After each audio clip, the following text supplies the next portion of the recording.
Сәлем достар, мен сіздерге бүгін жүрек анатомиясын айтып беремін. Біздің жұдырықтай жүрегіміз 4 бөліктен тұрады. Ол сол жақ қарынша, оң жақ қарынша, сол жақ жүрекше, оң жақ жүрекше.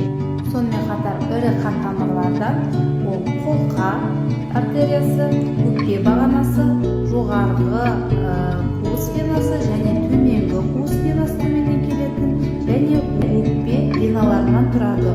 Сол жақ өкпе венасы және оң жақ өкпе венасы болып ірі қан тамырларымен қамтамасыз етіледі. Ашып қараған кезде жүрек 4 камерадан тұрады. Сол жақ қарынша, оң жақ қарынша, сол жақ жүрекше, оң жақ жүрекше және ірі клапандар, олар бізде утральный клапан және трикуспидальный клапан, сонымен қатар аортаның клапаны мен өкпе бағанасының клапандары бар. Жүрек бізде бұлшықетті ағза.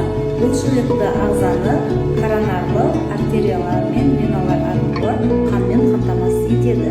Коронарлы артериялар сол жақ коронарлы артерия, оң жақ коронарлы артерия, сол жақ коронарлы вена, оң жақ коронарлы вена және төменгі